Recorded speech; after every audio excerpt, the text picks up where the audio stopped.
beginning of the game to get your team going. So if they can continue to put Darshan on this Jax, this Aurelia, which just got banned out, but something that can carry, it seems like it almost favors them if they can find that Herald avenue to go down for each game. Yeah, I've seen a lot of conversations kind of speculating about why CLG or Immortals aren't doing too well, and it's like, okay, well, you know, maybe they aren't as dominant because the meta shifted. It's like, no, the meta actually shifted into these guys' favor. Yeah, it seems range supports, Adrian's all about that. You have top lane carries, Darshan and Huni are having a field day with those, and they're drawing so many bans here. Rift Herald is a fantastic advantage over your lane opponent and allows you to split push. So both of these teams are actually in a great spot because of the meta, and it's just adapting.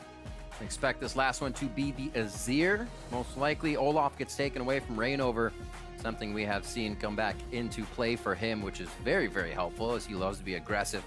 Will probably be the Rek'Sai for one of these junglers, seeing what gets banned out here. Final one, 10 seconds for Immortals. It's a good call on the Azir, and the Rek'Sai most likely first pick here as well, but still, things like Trundle are left up. You could still pick that as a gigantic lane bully in the top lane. We have seen that, giving the Aurelia pick trouble. But that's already been taken out, so if they do take the Trundle, it'll be beasting out against something else, maybe something that will have to build tanky. Yeah, and the Olaf ban is incredibly interesting to me because I'm looking at pick rates for this champion across Europe. There's picked or banned in 15 of the 20 games in Europe. Incredibly prevalent, and Reignover's the Olaf dude. So you have to ban that away against him. Now we're seeing other teams like Liquid pick it up. So Olaf, very meta now, and a lot of that is due to Reignover at the moment having great performances on it before. And right away. So the Karma lock-in has been played a few times for Afromu. They do take it away from Immortals. Adrian's used that a few times to get that poke lane and the bot going and a bit of aggression for them. Him and Wild Turtle. But an interesting pickup, Karma for first for CLG with so much left open. Yeah, I think that the Karma is actually a very intelligent pick to go here because she enables a lot of different picks in the meta. You can pick your Victor and he's going to be able to get in a lot easier. You can pick any kind of lane. You can go with the double speed bot lane with a Sivir, or you can even pick a Swain here. Very interesting. The Nidalee actually coming out for Reignover with so many plays on that Rek'Sai, so many plays with being tanky for the team, but we do also see the Trundle coming in this time. So that could be Huni's right off the bat. They pick up Nidalee and Trundle. Yeah, they've been picking Huni's champion really early recently. It usually was before when they're red side. Let's last pick that top laner. Let's make sure he has a good matchup. And now it's just, okay, Aurelia first round, Trundle first round. Let's get this gigantic bully, force them into a different decision and say, okay, we have the pretty much the S tier champion that's left. What are you going to do about it? Well, they did say we'll go for a few of the experiments, so it looks like they switch up where that tank goes for them for this matchup. Not the first Nidalee Reignover puts into his pocket for the summer. On the other side, we do get the Jax coming in for Darshan, so he is going to be going with that heavy split push if he can get himself going. And Smithy picks up the Elise. Yeah, Elise, great CC early, allows him to go for the lanes that actually have some gank assist too, and with the Karma and the Jax already locked in, you know you're going to have at least two of them. So I like that pick here. I think it's great against Nidalee as well. Yeah, there it is. Of course, it is going to be the Soraka. That's not a Trundle for Adrian. It's not ranged unless he throws his club. So Lucian gets picked up as well in that. It seems like Immortals is actually getting somewhat what they want. They're not taking too much time to pick. They feel super comfortable just taking the composition they're able to quickly see. CLG thinking a little bit more on their picks though. Letting that time drain down so they make sure they get the composition they want. The Teemo support. The Teemo support. Our hype guy kind of yelled to the crowd, who would you like to see CLG play, as they were getting prepped on stage, and the crowd yelled Teemo support and gave Afromu a look. So he is right now playing to that, but I don't think we'll select that, unfortunately. Who knows? Maybe he's that much of a bro. Maybe. I think you go Caitlyn here, and I also think you go Victor if you go standard. But boom. It's a Karma. It's a Karma mid. Okay. It's a Karma mid. It is a Karma mid. Fake this out on the Jhin. Goes back over to Ezreal, and it's going to be the Ezreal Bard. Bard's actually something that's found himself on the bans here and there, but gets through in the hands of Afromu, so he actually gets one of his main champions. Got to say for the same for Adrian here. Supports get what they want, and the rest of the teams look awesome for a first matchup of this series. This is actually really interesting because everybody seems to be on something that's relatively comfortable for them. Adrian, Wild Turtle, Poe Belter, pretty much all on champions that you're just like, yeah, that's a great champion for that guy. Huni now has a bully in the top lane. Reignover, he has something that can farm very quickly and counter jungle. And CLG, more of the same as well. And now you have Huhi on a champion that's a little bit more supportive, right? Huhi has not been lane dominant at all. He's actually 9th in CSD at 10 right now. And with lane swaps, you don't get assistance. So it's all about how is he doing against these guys in mid lane. And the only people worse than him are the P1 mid laners at the moment. It's funny, we came into this saying, you know, he played a lot of just wave clear back and wave clear back at MSI. Why doesn't he just pick TF? And we said he probably wouldn't do it on blue. Funny that on the red side, Immortals gets the TF this time for that wave clear. Keep each other in lane, and we definitely have teleports on both sides now. So that's going to mean action at 6 if they want. We're tracking the conversation on Twitter, so get out your phones and on your PCs. Contribute your vote by using hashtag CLGWin or hashtag IMTWin, and let us know who you think is going to take game number 1 of this series here tonight. Pretty awesome compositions. Like we said, a little activated at 6, so the early part of the game may just kind of be slow going. If anybody makes an error, it'll actually put the other team very far behind with the compositions we have here. We're about to be out of the rift for Counter Logic Gaming versus Immortals. CLG looking to get some more wins under their belt, and Immortals looking to replicate more of their spring split. Yeah, and both teams have comfort right now. CLG was talking about the meta. Well, they're still going back to what they know, what they've played before. So these, honestly, excuses that they've been using for their performance, it's more about how they're moving around the map. It's about what they're contesting. The map changed in terms of Rift Herald. How important is that? How important is the Drake? And that's what they're hoping for, is that they've come into this week, and now they're better at understanding when to contest those things. Remember our featured matchup between Xmithie and Reignover. We'll keep an eye on that throughout the game. Elise versus the Nidalee. Could just be power farm for both of those in the beginning of the game. The wards will be placed deep so they can try and get that matchup that they want for the lanes. Yep, lane swap wards coming out. Pretty standard here from both of them. CLG love to go for the blind invade. They do this so often, especially when they have Bard or Braum, because it's very hard to hold up to the CC that those supports have. So they just immediately push forward, get their wards down.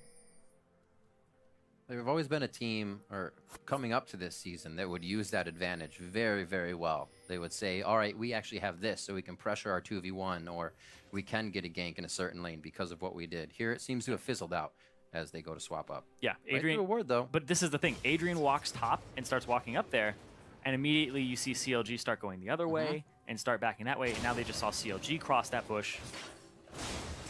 And so Immortals are actually going to go towards the top. So both teams actually want to be in a lane swap, apparently. Interesting. These always favored Counter Logic Gaming. When we would see it, Aframu would kind of leave what was double lift in a lane by himself, go roam, get some help and kills. Looks like Adrian got it here. Adrian got the small off of that. And Darshan immediately goes to top lane and just starts pushing it, trying to get as much CS as he can before you start having those early. Reignover already smited, but already level 3. Oh, this is something that I love that Immortals do, is they actually starve Huni in the lane swap, because it's all about who kills the camp now, right? It doesn't go to both people nearby. They give Reignover all of the experience of the very early camps, and then Huni sits around at level 1 while Reignover is like 3.5. And they used to do this before as well. They actually had, just by chance, Wild Turtle as well in that rotation help with Wolves. So that's maybe why it caught Aframu a little bit off guard when they were already completing that Grom. It's like he's level 3 already? Yeah, fractions of a second where they finished Wolves early enough. And like you said, all the experience, Reignover already level 4 before 3 minutes into the game. Yeah, that's power farming right there, where you get your team to help you out.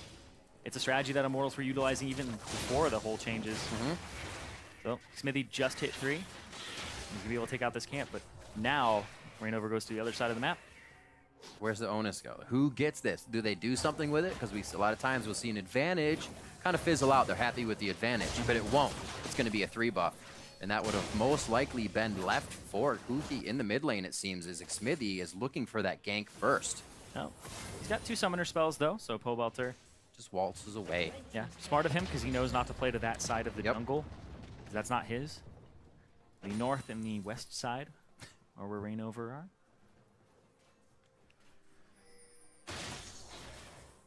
Top side gets taken down as well. So Fervor for the Trundle. No Grasp, because the Grasp changes. Instead of 2.5 stolen and 2.5% damage and healing. Oh, let's see here in a second. Reignover's coming out on the side, though. The Ghost repeat. They don't have too much vision towards that top side, so they back off, and they'll trade back. The spear hits. That's the shield coming in from Huhi. They try to get one more tether down. The gold card will hit from the left. Rainover flashes into position to make sure the spear counts. They're going to keep going on this one. Afromu comes in all the way from the roam. Flash Ignite for him as well and his summoners, but they do draw blood on Immortals. It's still 2 for 1, though. And immediately Rainover, that flash to reposition to throw the spear to get around the minions. Absolutely beautiful there. And Pobelter lining up those gold cards. Adrian finally comes over. Whew. They gotta watch out for Darshan, though. So this is also distracting Counterlogic Gaming. Well, Immortals gets a few off of that. They're pulling each other out of the lanes. Darshan's going to pick up a few as he heads towards topside. It'll seem like CLG will try to get just the team back in order, back to a side so they can trade these turrets evenly. And get towards that top side. Yep. Walks all the way across the map. Doesn't have his teleport. He had to use it previously to get to the one side. That's what he gets for having the greedy start where he picks up about 8 more CS than Huni. Yeah. So he got to push the wave, and we'll see this one more time. Pobelter throws out the red card. Huni and Xmithy go aggressive. And then Rainover comes in from the side, turns around with the Ghost, throws it, misses the cocoon, and oh wait. Oh, there's more. More There love is for more. the mid lane. Inner Flame goes off. It's not going to connect with Rainover, but it does with Pobelter. And they're looking to get there. Oh no, he flashes! He didn't have it in time, and they missed 2 kills. Rainover and Pobelter get out alive. Yeah, the flash there from Pobelter, didn't have to use it previously, and he gets out, inner fire, misses. And nice flash there from Pobelter, knew the cooldown of that ability. Very, very close. Also kind of slaloming himself through the minions to keep that from hitting him.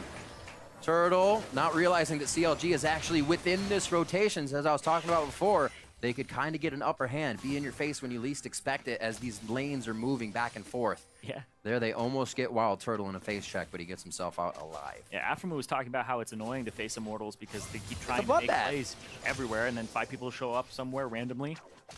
And it's rather annoying as a shot caller to deal with all of this pressure. True story. He was not lying. Already quite a bit of kills and action, at least towards the mid lane. Usually that's where we see the least of it coming in. Let the TF gate somewhere. Let that Destiny come off. But they have been going pretty hard at it. It doesn't seem like they're coming back just yet. The outer sides get those lanes pushed up, and we'll see how this game pans out from here. Wards to be placed forward already by Counterlogic Gaming have somewhat allowed them to get aggression on, but it's like when Immortals turns their aggression on, they are at it full force. Party here in the top lane, and Darshan is forced to flash. He's been forced to use everything. It looks like he may be able to make it with his own ward out on that one. Yep, changes to dodge, makes it so you can't actually get hit by auto attack or basic attack modifiers, so Renekton W and gold card no longer work against the dodge. So calm, cool, and collected, saving those escapes to use them in the correct order. Immortals use this time to deny a bit of vision on their way out, but still looking very hungry to make plays around the map. They have not stopped yet, and we're just seeing 6. I said the game was going to be gated by level 6, and we won't see much till then. They went off right in the beginning. You see Afromu trying to give Rainover some trouble. Could get a good Cosmic Binding over the wall, but we see Rainover jump out of that one as Huhi continues to just push down that mid wave. 58 to 47 in CS there. Afromu doing some chime hunting as his team pushes up the bottom lane here. Yeah, and you can see that Twisted Fate right now down. Pobelter is down against Huhi. Huhi, no, he's the one who ended up dying and giving over that extra kill, so you'd expect the pressure to be in Pobelter's favor. But Pobelter, honestly, coming back with the Ionian Boots Lucidity, mostly for the cooldown reduction on his summoner spells. It's the big thing he's looking for, so he can get more of those plays, so he can chase people down with the Ghost. A little bit of aggression. You see Darshan trying to put on the top lane. He will not give Wild Turtle any room to work with. Turtle has to back off, but unfortunately Darshan cannot make an impact on that one. He's just being yo-yoed back and forth. Again, CLG, instead of the top side, now they invade the bottom side of the jungle. Trying to find Rainover, trying to shut him down, but he's always on the other side, and that may mean the first dragon, Mountain Drake, going over to Counterlogic Gaming. Yep. First Mountain Drake going over. They'll take the blue buff on this side, though. No blues yet for Hui. And pings onto the Rift Herald, so Rift Herald may go over. He's going to check the blue. No, nope. And knows it's not there, so this is going to go down. May go over to Rainover, honestly. They're putting a lot on him right now. having him play a carry jungle this game, he has that 1 kill. He's ahead. Yeah, Huni's not going to be here to pick it up, so it looks like they will. Slowly but surely. And that's what would have loved to see that go on Darshan. It doesn't make or break the game, but with the idea that they want to play this one out with him in a side lane and how big we've seen Jax's get, or even the Aurelias that have been going to the top lane in this meta, really make an impact on the game in 20 or so minutes. And that's when you still have that Rift Herald buff. Yeah, especially when you go for the lane swap, it delays them a decent amount before he gets that Trinity Force, before he even gets reasonable farm to get towards those items. So the lane swap from, honestly, both teams, they both opted into it. He's going to delay both Huni and Darshan. So it's those other 4 people on the map that are going to have a large impact for the next minute or so, and then it'll turn around and these teleports are all going to come through. Bot lane, we're looking at Stixxay and Afro, also criticized a little bit since they came back, 81 to 60, so faring quite well in the way the swap worked for Counterlogic Gaming. Which looks like the mid lane was really the only one to suffer on that. And still up, as we said before, just the kills. 1 for Rainover, 1 for Pole Belter, and we may start to see these teleports come into play soon. There's no objectives on the map, so if it comes to be one of these turret pressures for the mid lane, it might be a big fight. Yeah, the teleporting to the side lanes, especially after a lane swap where they don't have those tier 1s, can be incredibly potent, especially if some top laner is just walking forward a little bit too greedy. You can't get greedy at all after the lane swap. Right. See Huni basically hugging his turret and Darshan doing the same, because he can't even pass. Like, we talk about the halfway point, he can't pass the 3/4 point. Too dangerous. Yeah, has to wait for the wave to crash against him, but look at that, 3 people down bottom. Yeah. They have a great amount of wards here, just a wall of vision to let them know if Immortals is going to try to come over so they can get out fast. They have that Tempered Fate, but they may also have a Destiny behind them they have to worry about. They can get attacked from all sides here by this Immortals composition. Doesn't look like they'll get too much off the bottom turret now. Immortals respects that fact that CLG puts the strength bottom. Darshan slowly getting bigger. You can see Huni is going to be clearing those waves and trying to play the split push as well with his build. Yeah, going for the Ravenous Hydra here. A little bit more healing for himself. Great for the split push. And he's just going to walk straight up into that top lane. It will slow push back towards him. Checking the wave really quickly. It is a cannon minion wave, so yeah. It will go back towards him. And now you can see both Afromu and Stixxay making their way towards that top side as well. So we're probably going to see some action here fairly shortly. It'll be very interesting. I may have jinxed it, but don't jinx it. oh, there we go. Here's the Destiny Gate. Where's it going to come in? There's the pillar over to Afromu. They can't really get too much of a grab onto him. Huni's going to be the first one that they look at before he can get a subjugate off. Darshan takes him down, and that's going to be an assist as well for Stixxay and Afromu. They're going to keep going. Cards go wildly through the entire team, but Immortals can't regroup enough. They're still pushing bot lane. There's no way for Turtle and Adrian to help on this one, and Darshan and the rest of the team know it as they continue to pile on Immortals members. They get the 2 back that they lost earlier. Yeah, Stixxay clutching it out there at the end with the W and Q from Ezreal. Really well played there from everybody on CLG. Pobelter saw how many people were there as soon as he Destiny gated, and Afromu kept his cool, flashed, threw out the Cosmic Binding, got the stun onto Huni, and they all focused him down. Darshan immediately follows up and matches flash for flash, and that gives CLG a decent advantage. See what they can do with it. Pobelter goes back. He's going to get himself a Lich Bane, and we'll see this fight one more time. I thought Rainover was actually going to have a good pincer from the back, but he turned away immediately. He's like, oh, never mind. Yeah, they went after Afromu to try and collapse here. That flash, and he's out. And pick him up, and all of that damage onto Huni. Darshan flashes forward, gets the empowered auto again, and then they're able to chase through. Afromu plays this beautifully with the flash Cosmic Binding at the start, and Pobelter's trying to juke, and then he jukes right into it. If he had just hugged the wall and kept running. But Stixxay calls him on it, gets the read. Great choice of Ignite as well by Afromu, able to kind of shut down Huni there in his healing a bit. They have everything now. Morel and Namakan as well will help in that. Not that they need too much of it. No Vlad in this one. But things are picking up now for CLG. It's got to feel good and confident for Darshan. And right before that fight happened, I was just looking at the stat sheet, and this is actually the first time Huni takes something like Trundle in the summer up to the top lane. He's been on very aggressive plays. The Aurelia for most of his last plays with the Rumble and Lissandra in there. So him being on a tank, definitely going back to that zone he was saying he could play, but liked the damage more. And you can still get that with Trundle. Yeah, Trundle's kind of that middle ground, that bruiser, almost like an Aurelia. Very lane bully focused, and the fact that CLG had banned out Rumble, Aurelia, and Olaf, they got rid of a lot of bruisers and a little bit of the divers and backline access that you have, because the Olaf just rushes towards your carries, the Aurelia basically tries to blow up your AD carry, and the Rumble has that backline access with the equalizers. So they put Huni on something that doesn't allow him to kill Stixxay almost ever. Watch him kill him over and over. Now that we say that, the reverse caster curse. Coming up on 15 minutes. Looks like another Mountain Drake. It would be very nice for Objective Control and Counter Logic Gaming. They aren't really on that side of the map to favor it, but it doesn't seem like that is their priority. That second tier to trade will be.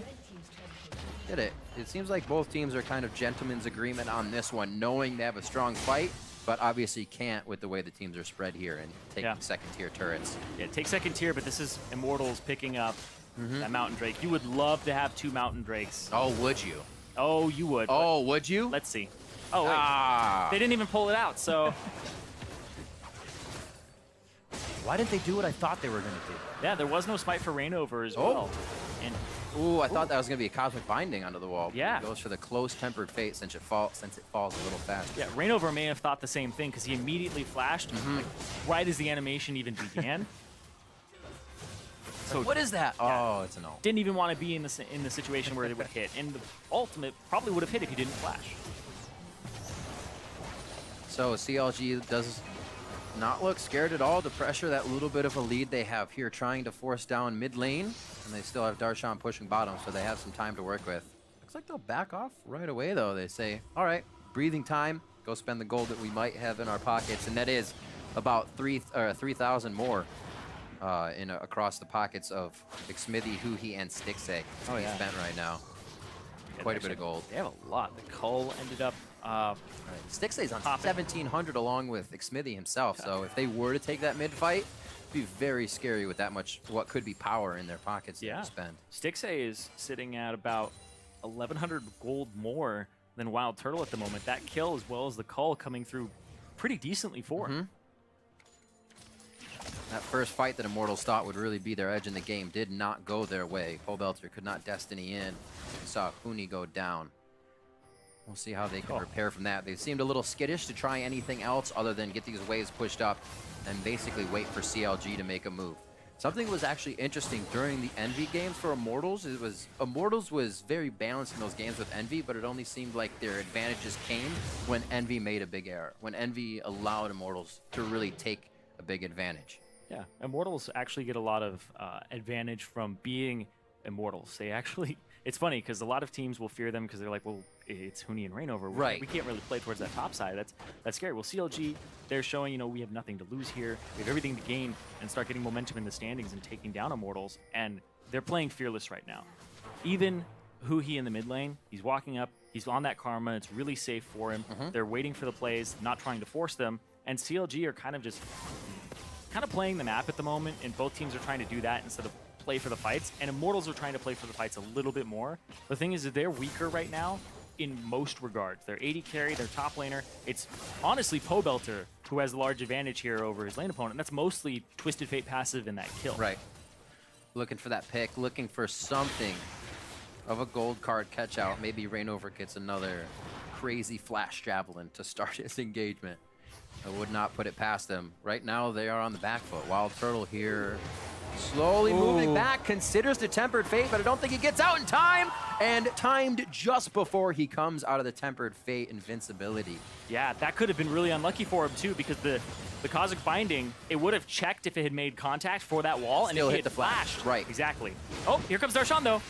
Oh, ooh! That could have been seen as a bop, but the bop does not happen. Azael gets a sad face for that one. Coming up on 20 minutes, you can see now CLG feels confident to make moves behind the turrets. They did get both summoners of Pobelter, so that could be a rinse and repeat, but it's going to be something Immortals is much more ready for next time. Yeah, and they actually had gotten the both the Pobelter's summoners in the previous top lane fight, and then they didn't take advantage of it, and now he has them both back up, and then he used them again. So you're hoping that CLG, they start playing around that mid lane again, and they start trying to force Pobelter out again, even if it's like a Flash Cocoon. Yeah. It's a very low mobility Twisted Fate. He has the Lich Bane and the boots, but that's all the move speed he has right now, so you can still hit him with a Cocoon, even if it's point blank, very easy. I mean, you could even throw out the Tempered Fate and try to get a pick that way. Yeah. You can see how considerate CLG, I wouldn't say considerate, how much they're considering these ganks. We heard Aframu saying, don't really like bloodbaths. And when that one didn't work out, they were quick to kind of disengage, get out, play it safe. They weren't trying to just go for the kill because they had already started. They're looking for Huni, though. Smithy? There's a Cocoon over the wall. Smithy's going to play it, give him vision, but still cut him off. Plays it right, forces Smithy to flash. He goes away from try by Pobelter, and Darshan actually runs that one forward. Wow. So Huni actually flashed away from his team, and then they walk forward, and then Darshan gets punished, where CLG would have had a clean kill there if they had just backed out. I think Huni felt like he had the run, pillar, disengage ability. Smithy did have to blow his flash to get that. The split-second decisions not favoring Immortals right now. They did trade 1-for-1. Well, I can't really say it didn't favor them. They may have repositioned here in the mid lane. And if you look at both top and bottom, the 80 carries are going wild on those second-tier turrets. Yep, trying to do as much damage as possible. They both have a Mountain Drake to their name. So forget what we said about Huni and Darshan split pushing. CLG, it's going to be 80 carries. CLG with the ping. Oh, they split up. Afram was alone. Wait a minute. Afram went the wrong way, and there's going to be no journey for him this time. A quick kill from Rainover as he sees the weak out on the side. He takes down his prey, and it could be even more who he's able to shield himself out and get a little bit of resolve there, as they have a bit of wave clear now in the mid lane with that gauntlet finished and Huhi, but is it enough? Yeah, a little miscommunication there, or actually it was more of the Bard saying, you guys go that way, I'm going to go this way and head him off and get the stun just so we have our options covered. But Rainover was there, foils the plan, picks up a pick that Aframu was not expecting. Having those wards on CLG's entry just made that seem a little bit easier. We'll see this top lane fight again. Yeah. Where Huni tries to play the getaway game, but like you said, flashes right away from his team. Yeah, he has to flash this way, though, to break vision. Because Smithy will be there anyway. Exactly. He has to flash to break vision, or else he goes into Smithy, or he even just gets queued by Darshan. Yeah. But then Darshan walks forward, thinking it was a 2-on-1. Even though his wave is back there too, so just really greedy from Darshan from almost all aspects. Because he could have just backed off and gotten that wave that was honestly on his side of the map too. Right after I say they're not bloodthirsty, they're bloodthirsty. That's how it happens. You get blood in the eyes, you go a little crazy. I remember that Darshan play where he was playing Ryze and ran all the way under a turret, bot tier 2. It's like, okay, Darshan, oh, he's gonna die now. Oh, maybe not. Oh. There's more of that poke game. Again. The pokes start coming in from CLG so they can finish the skirmish afterwards. They'll now take refuge inside the brush in mid lane to try and deny vision. Fights back and forth, the culling, and Rainover spears trading space in the air as they go by each other, and it doesn't look like any will finish the final, or finalize the kill, I should say. Stixxay low on mana, but it looks like they have enough team members to finish off this mid turret with that cannon wave. Yeah, if you lose this mid turret, that's big because the map is wide open already, and this just opens it up even more. CLG actually get a large advantage from that. So you have so much map pressure now because all those outers are down, both tier 2s on the top and the bottom. So the map is wide open now. You get to own that jungle if you want to, and you can force your way in there, especially since Darshan has a large advantage right now. Exactly what I was going to say. Since he can just keep dragging Huni now, who was pushing the other waves, Huni has to respect the wave that Darshan's pushing. So Darshan may always have one step up on this. Yeah, and Darshan and Stixxay are the ones who have the gold advantages over their opponent right now. Those are the two big carries of CLG that when you talk about this team, you're like, Stixxay, if he goes and he starts popping off and Darshan has that split push, if his team can peel for Stixxay and who he allows him to play his own game, then that's how CLG were getting a lot of their victories, even at MSI. Huhi was kind of the backup of the backup, right? And then when he's on Azir, it was like, okay, let's see if these guys die, then I'm ready to go in. And now he's on more utility.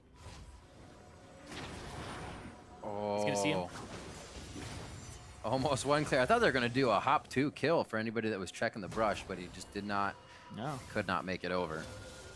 Very, very close game as it evens out here around 23 minutes. Both teams with that Mountain Drake and one Ocean over to Immortals, so they're going to have a bit more sustain now, which, as the fights have been going on quite some time, or rather they're spending a lot of time on the map, it should help them get down this mid turret. Yeah, Ocean, though, on a Soraka just feels really good. It feels fantastic because you're spending your HP and you just keep getting it back. It's probably the best Drake for her, hands down. Immortals have been able to control it. Also getting themselves to the top. Reignover is able to get the Herald, and they're able to pretty much control most of the blues we've seen in this game. Many times we've already seen Reignover over there, stealing them away from Hui. Now it looks like CLG is just trying to use that time, use that effect, or use rather they have the mid turret down and get their vision up. Pushed up into the side of Immortals base here. Maybe some teleport plays to come in. Right now they're just respecting the fact that Immortals is going to push mid lane. This is where First Blood came in for Immortals. Well, it looks like it's only going to be one card though on the turret. Yeah, they're just trying to shove this out, try to equalize the turrets. Darshan in the bottom lane though, he may continue to split, but he's going to wait until somebody shows. They're actually going to send Huni over. Just going to eat a few wards. So he's Spirit Visage into Ravenous. He's looking to completely sustain in these side lanes. And it looks like Darshan's going to go for the hard-hitting build once again. Blade of the Rune King into Triforce. A lot of damage for him. Mid lane still being held. Now, Immortals is going to have to continuously put pressure on this turret if they want to get it with the amount of wave clear. The TP to the guy that can TP is the way that you play it. Well Are they able to stop him, though? The mid-air gold card shuts down Darshan as he goes for the leap strike. Counter-strike in 2. Is not going to have it up. That's going to be the wild cards to finish it off. And this is a very nice job by Immortals yo-yoing in mid as well to not lose any of their members. Yeah, that was super good by Pobelter. Pobelter timed the counter-strike, threw it mid-air, ends up hitting it right as it ends. Well played there with the Ghost chase down to follow it, and gets the flash out of Darshan too. The Reignover's caught. Looks like the vote is swaying, and the fight's now swaying in favor of Chronologic Gaming. A nice escape over to mid turret. One finalizing hit will not happen. Repelled out by Xmithy. Darshan is down, but so is Reignover, so it's a 4v4 as these teams meet in mid, and we have Stixay just coming off of that left side to get in some poke. Yeah, already transformed Muramana though, and he's looking at that Executioner's calling for Huni, so a little bit less healing there. And the Soraka, right? The changes to Grievous Wounds definitely were a big nerf to Soraka. 80 carries not around. He started. Kind of unlucky, but guess you gotta take it. Or you could just back and be nice. That's fine too. Reignover has been a monster farm in these jungles right now, continuously staying on the camps. 143 to 98. Guardian Angel already built for him on top of his Rylai's. So this team can kind of assist each other in making things happen. Once you get that slow, you keep locking them down. Yeah, and the fact that the Rylai's will also apply on the Luden's Echo passive of his Runic. Right. The jungle item will splash it and make it slow everybody around, and that's what they're looking for is these picks. If he can slow people, then Pobelter will get the gold card, no problem. Just has to lock it in. That'll be the hardest part of that combo, is locking in the gold card. Oh, it makes it so conditional. You've seen that be very troublesome before for mid laners. It hasn't been that troublesome for Pobelter this game, though. No, it hasn't, and his timing as well has been on point. Looking to help a little bit of that top wave clear. Stixay from across the map. Actually, he's back in base still, waiting to come out. So waiting on a little bit of gold to finish an item. That's actually going to be his Blade of the Rune King finished up. So a few more breakpoints coming in for the players around the map. Yep. The Cutlass came out really early. Zale was talking about the price reduction to it. Blade of the Rune King stayed the same price, though, just increased in combined cost. So picks that up. And then the Lucian build from Wild Turtle, the different build now, going back to the standard from before. It's mostly because the delta between Youmuu's and Essence Reaver and IE was changed. We'll talk about that in a second, because Pobelter... Oh! You get one, one good gold card, the other one, the guy can still outplay you. It's all a mind game, and that may be the outplay that he needed. He waits for the next jump, flashes the strike, the empowered hit after leap, and he gets himself out alive. Oh, the last few bullets from the culling before he gets interrupted by Tempered Fate just fly out of the zone and finish off Darshan. I thought he was dead to rights there, but he could not get the kill down. Now he's gonna try to make No a play in mid lane, but you're right, no Zhonya's, as he puts himself right in the frying pan. This is causing CLG to turn away from the fight, though. Reignover going very deep. They get away through the journey. It's gonna have to be a follow by Immortals if they want any more of this, and the CLG more than happy to fight in front of their turret. The binding hits, while Turtle, relentless pursuits right into the middle of the fight. Him and Pobelter go down in the same fashion, and CLG turn that one around. Yeah, and they turn their eyes on the Baron Afromu, and the Smithy played that fight beautifully. The Cosmic Bindings, locking up 2, and then locking up Wild Turtle there, and oh, another one. Whoa. Finding some stray bananas in the forest. Adrian goes down. Reignover's got that GA. Darshan is definitely looking to pop that. Counter-strike on top of the leap. Perfectly hit, but the surge from Reignover keeps him alive. Remember, there's no slow on that now, but also just too slow to catch Reignover. Yeah, but that's Baron to CLG, and CLG, wow, they're the ones that tarnished the perfect record of Immortals' last split. And they're looking to take him down here. Pobelter knows Zhonya's really aggressive, jumps in, gets completely destroyed. And then the binding from Afromu lines it up, hits Reignover and Huni both, apparently. Wild Turtle gets rooted, walks up, then he gets bound against the wall. The cocoon hits Huni, and then Adrian and Reignover are too low to really assist. And Wild Turtle, instead of dashing over to the wall or to the right, dashes in, even though there's a cluster of 4 people there. You got to fight over this one. It's second mountain for either team, and Baron on CLG, if they get this. Flash is being blown left and right. That means Smithy's gonna have to pop in on a repel. If he does, the journey to get to the backside doesn't give him enough time, and they lose that second one. He's on a mission by himself. It looks like the team's gonna get the Tempered Fate in to give him a little assistance. It's gonna be enough. Stixxay over the wall, actually, to create his own flank. Takes Pobelter off guard. He thought he was in a safe spot, and Pobelter's now been up and then down twice as he puts himself in the front of a fight. Immortals are losing a lot of ground here, and now 5,000 gold down. Just about 4, rather. Yeah. Pobelter had a gigantic advantage up until a few minutes ago, and then he got picked twice. The Baron goes over to CLG, and Afromu is playing perfectly right now. That Tempered Fate followed by the binding. No chance for Pobelter to actually use the Zhonya's at all. And Darshan has been split pushing this whole time. They gave up the Mountain Drake for it, but the split push is working right now. And they're using every ounce of advantage that they have just got, Syrie. And Counter Logic Gaming is putting their foot down. Top lane, Darshan still trying to push Huni around. We're going to get that mixed up a lot. Boy. Huni around, and it looks like the Subjugate wasn't actually used in that fight. Yeah, I think it was able to go on it quite hard. Used previously. Right. And that's how Darshan got low. But the Thornmail and having just the Spirit keeps Visage. so healthy. Yeah, making sure that he's able to actually return some damage. He's just built for trying to duel Darshan right now. Yeah, that's all he can. Ninja Tabi, like you said, Thornmail. And Darshan's still going to try to do the same thing to the top side. Level 16's now coming out for CLG, which means another alt break point for Stixxay and the rest. Turtle's down 2. Pobelter's still looking for that. Ooh, Darshan in a very scary position, and they're going to get the Destiny on him as well. Red card. The red card is the slow, and it is going to be the safety. They're able to give him a quick shield to get out as who he is there. So Counter Logic Gaming kind of toying with danger, but still making their advantages work. And now it's up to Immortals to kind of regroup and figure a way back into this. Yeah, it's definitely on Immortals right now to try and make a play, because CLG will just go for the 1-3-1 when they have TP on Huhi, or they'll just go for the 4-1 and use Huhi as gigantic wave clear with the Karma, or the disengage, because Karma's Defiance is incredibly potent for the movement speed to get away. Right. Throwing that shield on. Really throws off a team.